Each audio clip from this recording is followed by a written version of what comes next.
नमस्कार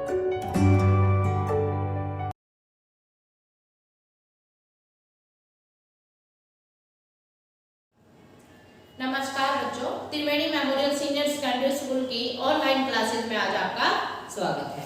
प्यारे बच्चों, आज मैं कक्षा 8वीं का संस्कृत का लेसन यानी कि संस्कृत का पाठ तरोदशा पाठ है, 13 पाठ है। पाठ का नाम है हमारा सन्मित्रम यानी कि अच्छी मित्रता। बेटा पहले भी वैसे तो मैं इसकी अच्छी तरह से व्याख्या कर चुकी हूँ, फिर भी आप पहले जानते भी होंगे कि एक अच्छी मित्रता का उदाहरण हमें सुदामा और श्री कृष्ण भगवान का मिलता है। अच्छी और सच्ची मित्रता का कि श्री कृष्ण भगवान ने अपने सखा यानी कि सुदामा की मित्रता जो थी, बचपन की मित्रता जो थी वो आखिर तक बहुत अच्छी तरह से निभाई। और कैसे निभाई? निस्वार्थ भाव से, कोई उनका लालच नहीं था, तो बहुत अच्छी मित्रता निभाई। उस पाठ से संबंधित मैं ये जानकारी दे रही हूँ आपको कि है पाठ का हमारा जो आज का विषय है, पाठ का नाम है अच्छी मित्रता, सच्ची मित्रता, सन्मित्रम, सच्ची अच्छी मित्रता। कहते हैं कि प्राचीन काल में सुदामा नाम का एक गरीब और धार्मिक ब्राह्मण रहता था। ठीक है, फिर कहते हैं श्री कृष्ण उसका परम सखा था, अर्थात सुदामा श्री कृष्ण का परम भक्त था और वह अपने परिवार को अत्यंत गरीबी से, अपने परिवार के साथ अत्यंत गरीबी से जीवन व्यतीत करता था। एक बार धन से धनहीन यानी कि धनहीन होता है कि धन न होना, उसके पास एक बार ऐसा हुआ कि धन बिल्कुल भी धन नहीं था और दुखी था। तो उसकी पत्नी ने उससे कहा, किससे कहा? सुदामा से कहा कि विप्र होता है ब्राह्मण, कहते हे ब्राह्मण, हे विप्र, साक्षात श्रीपति जो है श्री कृष्ण भगवान, श्रीपति क्या होता है? श्री का मतलब है यहाँ पर लक्ष्मी जी से है। कहते हैं लक्ष्मी जी के पति हैं श्री कृष्ण भगवान, ठीक है, और वो आपके परम सखा है। ठीक है, कहता है फिर आगे बताया है कि आप उन्हें धन, आप उनके पास जाए और कुछ धन वो से मांग लाए। याचेत होता है मांगना, कहता आप उनसे कुछ धन मांग लाए। वे अवश्य ही आपकी जो दरिद्र पीड़िता, दरिद्र पीड़ितम, कहते हैं जो आपकी दरिद्र पीड़िता यानी कि जो गरीबी की जो गरीबी से जो हम पीड़ित हैं, वो हमारे परिवार को देखकर, गरीबी भरा परिवार को देखकर अवश्य ही काफी मात्रा में धन देगा। कहते इसमें कोई संशय नहीं है, यहाँ अर्थ न संशय, कहते इसमें कोई यहाँ पर कोई संशय नहीं है, कोई संदेह नहीं है। सुदामा अपनी पत्नी के अनुरोध से द्वारिकापुरी जाता है। जो सुदामा है अपनी पत्नी के अनुरोध से द्वारिकापुरी जाता है। फिर क्या होता है बेटा? जब वो अपने मित्र के पास जाता है, ठीक है, तो उसके जाने की इच्छा नहीं है, अपने मित्र के पास उसके जाने की इच्छा नहीं है, मगर वो जाता है। क्यों जाता है? क्योंकि उसकी पत्नी ने उसे आग्रह किया है, भेजा है। अब वो कहता है कि अगर मैं अपने दोस्त के पास जाऊंगा तो वहां पर कुछ ना कुछ तो लेके जाऊंगा। फिर वो कहता है न चाहते हुए पत्नी के दबाव में आकर सुदामा श्री कृष्ण के पास जाता है और उसकी पत्नी पड़ोस से कुछ चावल मांग कर लाती है और ब्राह्मण को दे देती है। ब्राह्मण यहाँ पर किसको संबोधन कर रहे? ब्राह्मण बार बार सुदामा को संबोधित कर दिया कि ब्राह्मण को दे देती है। न चाहते हुए भी वह श्री कृष्ण के पास द्वारिकापुर पहुंच जाता है। न चाहते हुए कि उसकी इच्छा नहीं थी कि वो अपने दोस्त से जाके कुछ मांगे और अपने दुखी परिवार के बारे में उससे कुछ बताए। ठीक है, फिर कहते हैं न चाहते हुए वह द्वारिकापुरी श्री कृष्ण के दर्शन के लिए द्वारिकापुरी चला जाता है। श्री कृष्ण का महल के सामने जाकर और चिंता करने लगता है, सोचने लगता है। श्री कृष्ण के महल के सामने खड़ा होकर सोचने लगता है कि महाराज श्री कृष्ण दर्शन, भाई मैं श्री कृष्ण के दर्शन चाहता हूँ। कौन कह रहा है ये बात? सुदामा अपने मन में चाहता है, कह रहा है कि मैं श्री कृष्ण भगवान के दर्शन करना चाहता हूँ। वहां खड़ा है, कहाँ खड़ा है? द्वारिकापुरी में खड़ा है और महल के सामने खड़ा है। तो द्वारपाल उससे पूछते हैं कि आप कौन हो, क्या चाहते हो?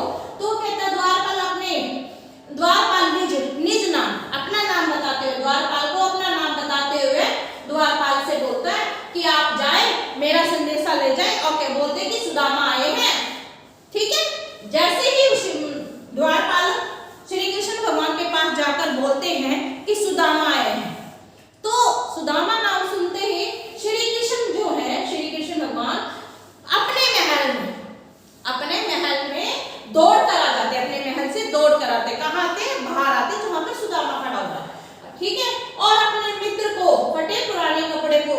में देखा, सूखा हुआ चेहरा देखकर हैरान हो जाते हैं और उनके नेत्रों में, नेत्र क्या कहते हैं, आंखों में आंसू बहने लगते हैं, आंसू गिरने लगते हैं और वह खुश होकर मित्र को अपने गले लगा लेती है।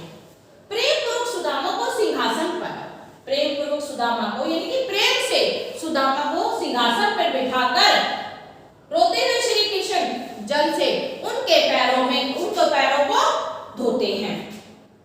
फिर बेटा आगे बताया कि स्नान भोजन कृत्वा,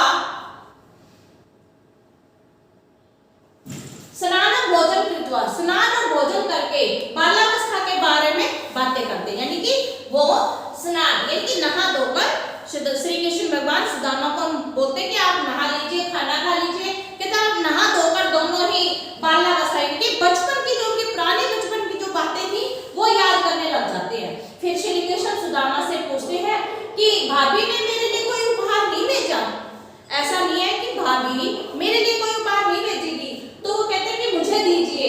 फिर ऐसा श्री कृष्ण अपने आप ही सुदामा देता नहीं उसको उपहार, किसको? श्री कृष्ण भगवान को। क्यों नहीं देता? क्योंकि वो गरीब ब्राह्मण है, गरीब है और श्री कृष्ण भगवान द्वारिकापुर के महाराज हैं, तो इसलिए वो उसको उपहार नहीं देता, छुपा लेता है। फिर भी श्री कृष्ण भगवान जो है उनसे उपहार लेकर अपने आप उपहार ले लेते हैं। क्या उपहार लेते हैं? तांडुना मतलब चावल को लेकर और खाने लग जाते हैं। आगे देखिए भाई, कुछ फिर इसी तरह से कहते कुछ दिन जो बीत गए, कुछ दिन इस तरह से सुखपूर्वक सुदामा के बीत गए और वो वहां पर श्री कृष्ण भगवान के दर्शन भी प्राप्त करता और सुखपूर्वक रहने लगा। रहते कुछ समय बाद उस श्री कृष्ण से सुदामा ने आज्ञा मांगी। क्या आज्ञा मांगी? कि मुझे घर जाना है। ठीक है, श्री कृष्ण भगवान के बोले ठीक है भाई, जाना तो आप, अगर आप चाहते हो तो थोड़ा और रुक जाइए। तो कहता नहीं, मुझे आप अपने घर जाना है। आज्ञा पाकर वो घर अपने सुदामा श्री कृष्ण से यानी कि द्वारिकापुरी से अपने घर की ओर लौटता है। तो परंतु घर आकर फिर वो घर आ जाता। कौन आ जाता? सुदामा घर आने कहते, परंतु घर आकर अपनी पत्नी को अलंकारों से सुशोभित होकर, यानी अलंकार होता है यहाँ पर गहनों से सुशोभित और अच्छे वस्त्रों से सुशोभित देकर और कुटीर स्थान यानी कि अपनी जो कुटिया थी, उसकी झोपड़ी थी, झोपड़ी के स्थान पर महल को देखकर बहुत हैरान हो जाता है और समझ जाता है कि यह मेरे मित्र ने किया है जो मुझे सुख प्राप्त देगा। पहले तो अंदर मन में ये सोचता है कि मैं जा रहा हूँ, इसने मुझे रोका भी नहीं और मुझे कुछ दिया भी नहीं, मैं इससे कुछ लेने के लिए आया था, यानी कि धन लेने के लिए आया था। परंतु जब वो घर जा रहा था और घर पहुंचकर अपनी पत्नी को अच्छे आभूषणों में, अच्छे वस्त्रों में और झोपड़ी के जगह महल को देखकर वह तुरंत समझ जाता है कि यह मेरे मित्र श्री कृष्ण भगवान ने किया है, वो मुझे सुख प्राप्त करना चाहते थे, सुख देना चाहते थे। तो कहा है, कहते जो मित्र विपत्ति में भी यानी कि दुख को नाश कर दे, विपत्ति को समाप्त कर दे, वही सच्चा मित्र होता है। अर्थात कहने का तात्पर्य यह है कि बेटा जो मित्र यानी कि जो दोस्त हमारी मुसीबत में काम आए, वही हमारा सच्चा मित्र होता है। इस पाठ का से हमें यह शिक्षा मिलती है कि जो मित्र हमारी मुसीबत में, हर कठिनाई में हमारा साथ दे और हमें सही रास्ते पर लेके जाए, वही हमारा सच्चा मित्र होता है। अब मैं इस पाठ के कुछ विशेष शब्दकोश बता रही हूँ, आप इसे ध्यान से देखिए। अब देखो बेटा, इसका विशेष देखिए। शब्द प्रत्यय परस्मैक पद धातु में लगता है, जबकि सचन जो प्रत्यय है, संचय जो प्रत्यय है, आत्मनेय पद धातु में लगता है। दोनों ही प्रत्यय विशेषण के रूप में प्रयुक्त होते हैं, जैसे रुद्धन बालक, रुद्धन होता है रोता हुआ बालक, षट पुरस्कारम लघ्मानम बालक सांचय। ठीक है, अब इसके कुछ शब्दकोश देखिए। शब्दकोश है बेटा, इस शब्दकोश से आपको पाठ की हिंदी करने में सहायता मिलेगी। दारिद्र्य गरीबी से, प्रतिवेशिका है पड़ोसी, प्रसाद है महल। अब यहाँ चीज ये देखिए, ये हिंदी में भी आएगा प्रसाद है महल। अब महल का आपको पर्यायवाची पता लग गया, प्रसाद है महल। जीवन में फटे हुए, आलिंगनम गले लगना, उषित्वा रह